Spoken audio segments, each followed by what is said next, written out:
And I don't really see the reason for that. First and foremost, to let you know, last week was not a dream. Charlie Kirk, my friend, is dead. And he was publicly executed. I want to make that clear. Charlie Kirk was publicly executed before the world. All right, you guys, we're going to jump right into this with no introduction. There's a lot that I would like to speak with you guys about. Can't wait to hear your feedback. A lot of lies that are being put out there, narratives that I would say are half-truths or just misrepresentations entirely. They have told us about Lance Twiggs. Obviously, we're going to go over this indictment. This kind of came up in the umpteenth hour. I'm going to tell you my honest opinion on it. There's more going on here. Very clearly, there's more going on here. Charlie Kirk's sudden passing has ignited a storm that no one saw coming. What began as grief has morphed into a wildfire of speculation, and social media isn't slowing down. The world expected his wife to vanish from sight, quietly shattered by loss. But instead, the internet turned its gaze directly toward her. Not with hatred, but with confusion. Viewers began asking, why did her calm feel so controlled? Why did her reaction seem different? Within hours, timelines erupted, threads multiplied. Every platform became a battlefield of theories, and when Candace Owens entered the conversation, it was like gasoline on open flame, turning whispers into a nationwide debate. Now, the question gripping millions isn't just what happened that night, it's how the story itself became bigger than the tragedy. Online communities started dissecting photos, posts, and moments, not to accuse, but to understand what might really be hiding in plain sight. To trace it back, you have to return to that chaotic night, a packed university event, flashing lights, students screaming, cameras rolling, and a moment so shocking that confusion overtook comprehension. Witnesses described it as panic. Pure, raw, uncontrollable. But some online analysts noticed something deeper, details that seemed too deliberate, too close to home. They began asking whether this was random chance or something more calculated, something that could only come from within his own circle. This wasn't just a tragedy anymore. It became a mystery, layered with betrayal, silence, and speculation. And the internet, obsessed as ever, couldn't look away. Across platforms, creators began revisiting that night frame by frame, analyzing the fragments like detectives of the digital age. The official story pointed to a 22-year-old named Tyler Robinson, but online, people weren't satisfied with a single name. They were searching for meaning, for motive, for something that explained the precision of the chaos. And just when the narrative seemed to settle, another spark reignited the storm. A viral compilation post showing moments of friendship and laughter, now hauntingly re-examined under the harsh light of loss. To some, it was a tribute. To others, it felt like a message. A carefully chosen reminder that in this story, even the quietest gestures might be hiding something the world still doesn't understand. But here's where the first fracture appears in that polished, official story. The part that made the internet freeze. According to multiple online analyses of the police affidavit, whoever carried this out didn't just stumble into that venue by chance. They seemed to have insider-level knowledge. The kind of information you don't get from scrolling a feed. Viewers pointed out chilling details. Someone out there apparently knew Charlie Kirk's speaking schedule to the minute, the tent layout, even the precise exit route he was meant to take. To social media sleuths, that didn't look random. It looked orchestrated. Comment sections filled with one haunting question: who could have known that much? Then came the footage breakdowns, frame by frame, slowed down, dissected. What people saw wasn't chaos, it was precision. Every movement looked deliberate, confident, almost rehearsed. No hesitation, no panic, no wasted motion. It was the kind of composure that doesn't come from impulse, it comes from preparation. And that's what made the public uneasy. This didn't feel like the work of a lost 22-year-old acting alone. It felt colder, sharper. Across online forums, theories began to multiply. Was this really a lone figure? Or was there a trained hand behind it all? Someone executing a plan that had been in motion long before that night? Even more chilling were the reports that followed. Investigators at first didn't trace the suspect through cameras or tech. They found a lead only after a family member came forward. That single detail turned the internet upside down. Because to millions watching from their screens, it didn't sound like coincidence. It sounded like design. Threads erupted overnight. If he hadn't been turned in, would the trail have gone cold? Was this deep planning or deeper manipulation? Commentators started using a phrase that stuck: a plan inside the plan. And as digital investigators connected dots, attention shifted again, not toward guilt, but toward proximity. History, they said, always starts close to home. In countless cases before, suspicion didn't reach strangers. It circled back to the ones with the most access, the most knowledge, the most reason to know every detail. And that's exactly where public curiosity turned next. When a marriage ends in tragedy, especially under unexplained circumstances, investigators always start with the person closest to the victim. It doesn't mean the spouse was involved, but it does open the door to questions the public never ignores. Maybe, people whispered online, she wasn't completely blindsided. And just like that, the narrative flipped overnight. One moment, Erica was the symbol of heartbreak, the grieving widow wrapped in sympathy. The next, she became the center of an online storm. A character rewritten by speculation, framed not as victim, but as mystery. Across platforms, timelines flooded with screenshots, old interviews, and body language breakdowns. Viewers slowed her every word, paused on every glance, searching for something hidden between the lines. Threads multiplied, each one asking the same haunting question: did she know more than she revealed? Then came the moment that set everything ablaze. Candace Owens entered the conversation.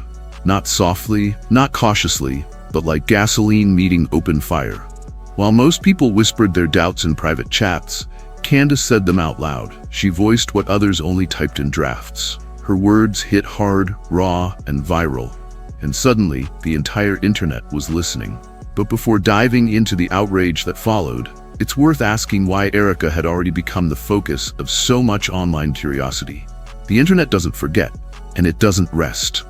Within hours, users were digging through archived interviews, family photos, and forgotten posts. Clips once seen as ordinary now looked strangely rehearsed. For years, Erica had shared everything: dinners, holidays, inside jokes, tiny moments that made followers feel like part of their world. But right before the tragedy, that constant stream went silent. To casual followers, it might have meant nothing. To the online crowd, it looked calculated. That pause, that digital silence, didn't feel like grief. It felt like preparation. Thousands of people, endless noise, pure chaos. And in the middle of it all, one quiet disappearance, now echoing louder than any sound. The official footage, as disturbing as it was, left one thing painfully clear to everyone watching. There was no hesitation, no shaking, no visible confusion. Whoever carried it out moved with eerie precision. And to many online, that didn't look like chaos. It looked deliberate. Then came the moment that flipped the internet upside down. Barely minutes after news of Charlie's passing broke, his wife appeared on camera, poised, composed, almost as if she had rehearsed the moment. It wasn't the trembling, tear-streaked image people expected from a grieving partner. It was calm, controlled, almost too controlled. She went live, and instead of speaking about shared memories or their life together, she turned her focus outward, praising Charlie's devotion to the country, to leadership, to the ideals he stood for. She named names: President Trump, Vice President J.D. Vance, and spoke of continuing the mission. But what caught the internet off guard was what she didn't say. There were no intimate details, no personal stories, no glimpse into who Charlie was when the cameras were off. For a man known for charisma and connection, that silence hit harder than any word. Viewers replayed her stream again and again. Some said her tone felt detached, almost rehearsed. Others noticed how she moved past the personal moments as if reading from a statement. To many, it didn't sound like grief. It sounded like a press release. And that's when the mystery widow narrative exploded across social media. Of course, everyone handles grief differently. Some break down in silence. Others channel their pain into purpose. Maybe this was her way of staying strong, of carrying on Charlie's legacy. But nuance doesn't survive online. Her composure became content. Her strength became speculation. And then came the post, the one that ignited everything. You have no idea the fire that you've ignited within this wife. The The cries of this widow will echo around the world like a battle cry. Those were her words, and the internet froze. To some, it sounded powerful, almost prophetic. To others, it felt like a declaration, not of grief, but of war. Instead of mourning, it read like momentum, like she wasn't stepping back from the spotlight, she was stepping into it. Within minutes, screenshots of her post flooded X and TikTok. Reaction videos, edits, and stitches multiplied. Each clip looping the same question: was this pain or performance? A tribute or a transformation? What was meant as a message of strength became a digital wildfire, one that blurred the line between heartbreak and ambition. And from that moment on, the conversation was no longer about loss. It was about legacy. And the woman now standing in its center. Suddenly, it wasn't just about Charlie's passing anymore. It was about perception, power, and control. Online conversations shifted fast. People began to wonder, was Erica stepping into the space Charlie once held? Was she trying to turn heartbreak into momentum? That's when the whispers turned into a roar. Comment sections erupted overnight, calling her speech too polished, too perfect, even unsettling. What started as quiet confusion morphed into open speculation. Conspiracy threads flooded the internet, painting her not as the grieving widow, but as someone ready to take the stage. And the more she spoke, the more the conversation burned. Instead of calming the storm, her words seemed to feed it. That's when digital detectives decided they weren't going to let this story fade. Out of nowhere, new voices joined the chaos. People who claimed to be neighbors began posting their own accounts, stories that painted a different picture from the smiling couple the world thought they knew. According to those claims, things behind closed doors weren't always peaceful. Some said arguments flared over money, finances, even unconfirmed business deals that no one outside the family had ever heard of. Once those stories hit the internet, threads multiplied like wildfire. Every comment, every theory drew new connections, some rational, some reaching. To many, it no longer looked like a love story. It looked like a ledger. The question echoing through social media became chillingly simple. Was this really about grief or something else entirely? And that's when Candace Owens entered. Sharp, unfiltered, unafraid. She had already built her reputation calling out what she described as fake loyalty and shadows within the movement. So when these neighbor stories spread, she didn't treat them as gossip. She treated them as patterns. In her eyes, the betrayal didn't come from outsiders. It came from within the walls of trust itself. Then came her post. Short, raw, and impossible to ignore. No filters, no politics, no rehearsed statement. Just emotion, unguarded and unedited. Her words hit like a punch, grief and accusation colliding in real time. She didn't wait for prosecutors or police reports. She went straight to her platforms, reposting the voices that others tried to silence, voices daring to ask the questions no one wanted to face. And within minutes, the internet froze. It wasn't polished, it wasn't planned, it was raw. And that's why it spread like wildfire. It was hard for her to even speak. That much was clear.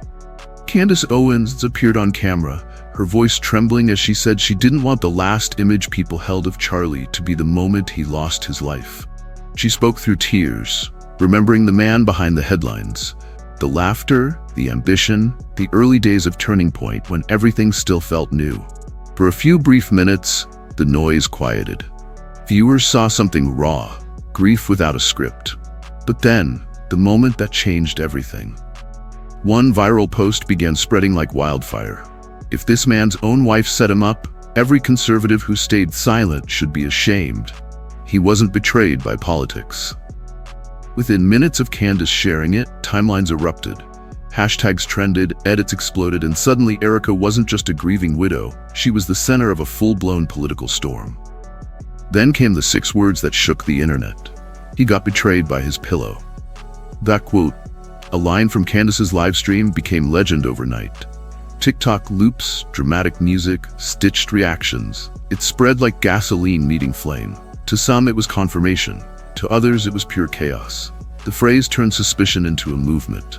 And yet, even as the frenzy built, Candace shared something no one could deny, her pain. Amid all the fire and fury, her vulnerability cut through the noise. For a fleeting moment, The internet stopped arguing and remembered that behind the controversy was someone still mourning a friend. Then came a post no one saw coming. Candace Owens dropped a compilation of photos, snapshots of her and Charlie through the years. Laughing, traveling, building something bigger than both of them. Two friends caught in raw human moments. Not politicians, not headlines, just people. The internet stopped scrolling. Yes, Candace had reach, but this time, it wasn't clout driving the virality. It was sincerity. It was the first tribute that truly felt about him. Not the controversy, not the cause, just Charlie, the man, the friend, the heartbeat behind the movement. Even longtime critics admitted it hit different. Comment sections filled with phrases like, "I didn't expect to cry at this." Viewers noticed what many had been quietly thinking. This was the kind of heartfelt message people expected from his wife. But it came from Candace, and that shift changed everything. But she didn't stop there. Moments later, she went live. No studio lights, no script, just emotion. Her voice cracked, her hands trembled as she spoke about Charlie's humor, his stubborn drive, his loyalty. You could feel it. This wasn't performance, it was pain. For her followers, it wasn't just mourning, it was defiance. A refusal to let the official narrative bury the man she knew. And when the police launched their investigation, she was right there, combing through every line, every update, demanding clarity. So when the indictment against Tyler Robinson finally dropped, Candace was among the first to dig in. 7 charges, heavy language, no leniency. To most people, it looked like justice in motion. To Candace, it felt unfinished. Another chapter that didn't tell the full story. The charges were heavy, 7 counts, no leniency. On paper, it looked like justice was finally closing in. To most people, that felt like closure. A suspect caught, an indictment filed, the promise of accountability. But Candace Owens didn't celebrate. Something in those documents didn't sit right with her. She said it felt too neat, too perfect, like a story wrapped with a bow before the final page was written. Then came her Instagram story that reignited everything. The indictment against the person accused of taking Charlie's life has just been released. And to me, it feels like we're only seeing part of the story, not the full thing. That single post detonated across social media. Within minutes, threads erupted, hashtags trended, and digital detectives dove back into court records, searching for what might have been missed. And when Candace went live, it wasn't polished or planned. It was emotional chaos. Her voice breaking mid-sentence, her hands hitting the desk, tears mixing with anger. It didn't feel like strategy. It felt like pain turning into protest. Viewers felt it too. To them, she wasn't just questioning paperwork. She was challenging a narrative that suddenly looked too controlled. The more she spoke, the more people believed. Maybe the truth wasn't inside the indictment at all. Maybe it was buried somewhere no one dared to look. And Candace didn't stop at questions. She widened her scope, calling out anyone she believed had failed Charlie. Not just insiders or allies, but the entire machine that had built him up, then left him exposed. She spoke about pressures that few had ever mentioned. The emotional weight behind the public image. According to her, Charlie wasn't just battling politics. He was battling the cost of being unshakable in a world built to break you. The story kept spiraling, and then came a new twist. Candace Owens claimed she'd uncovered details from the accused's inner circle, and what she said next set social media ablaze. During a live stream, she hinted that the official indictment wasn't the whole picture. "There's more going on here," she told viewers, her tone sharp, voice trembling. And then she named names. Candace directly called out billionaire investor Bill Amann, alleging he'd once pressured Charlie to soften his public stance on Israel. According to her version, what began as persuasion allegedly turned into intimidation. She claimed the conversations grew darker, that Charlie himself had confided he was afraid, that he felt cornered. Her words suggested something far more sinister, that unseen forces might have pushed him toward breaking point. The implication alone was enough to send shockwaves across every platform. But the fallout didn't stop there. The aftershocks hit closest to home, inside the Kirk family itself. The image of unity Charlie had built for years, faith, tradition, strength, suddenly looked fragile. Behind closed doors, insiders said the family wasn't standing together. They were splitting apart. Online chatter painted a picture of growing tension. Some relatives quietly aligning with Candace, believing she was exposing painful truths. Others furious, accusing her of tearing open private wounds for clicks. Instead of uniting in grief, the family now looked divided, caught between loyalty and disbelief. To the outside world, it was jarring. The all-American family, once seen as unshakable, now appeared fractured, weighed down by grief, suspicion, and secrets no one wanted to name aloud. According to insider chatter, the Kirk family itself is now fractured. Sources claim Charlie's parents have allegedly cut all contact with Erica. No calls, no messages, nothing. They believe she knows more than she's letting on. Meanwhile, a few in-laws still defend her, insisting she's been unfairly targeted by public speculation. That divide alone speaks volumes. The once untouchable Kirk circle now looks like it's crumbling in real time. And the world is watching. Candace Owens is making sure of that. Each time Erica releases a statement, Candace fires back, dissecting her words line by line, reposting clips with captions that question her sincerity. To her followers, Candace isn't attacking, she's defending truth. And the audience eats it up. Comments flood in, calling her the only one brave enough to say what everyone else won't. But another silence started to haunt the story. The one surrounding Tyler Robinson, the 22-year-old named in the indictment. Normally, a case like this would dominate headlines, but this time, the coverage felt muted, cautious, like the media didn't want to look too closely. That silence pushed Candace even harder. She went live again, furious, emotional, pounding the desk as she demanded her viewers not let this case fade. Don't let the powerful rewrite the story, she warned. Her message was clear. This wasn't about clout anymore. It was about accountability. And then she took it further. She tracked down and spoke with someone who had known Tyler personally, an ex-partner, hoping to understand who he really was. That interview became the centerpiece of her most viral stream yet. Her voice rose with every revelation. Comment sections exploded. Clips of her rant flooded TikTok and X within hours, racking up millions of views. Soon the questions multiplied. Why was coverage of Tyler so quiet? Why was the focus shifting toward Charlie's widow instead of the accused? To many, it didn't add up, and Candace's refusal to back down made her look even more convincing. And that's when the outrage became a movement. People who once mocked her began to admit she might be right this time. They didn't like agreeing with her, but they couldn't ignore her conviction. What makes it all more shocking is that Candace hasn't walked a single word back. No edits, no apologies, no softening. To her, this isn't speculation, it's conviction. And that's where things stand for now. The question isn't just what she'll reveal next. It's whether her rage is about to unravel everything that's left of Charlie Kirk's legacy. As investigations continue, one truth remains: the internet won't stop searching for answers, even when the facts are still unfolding.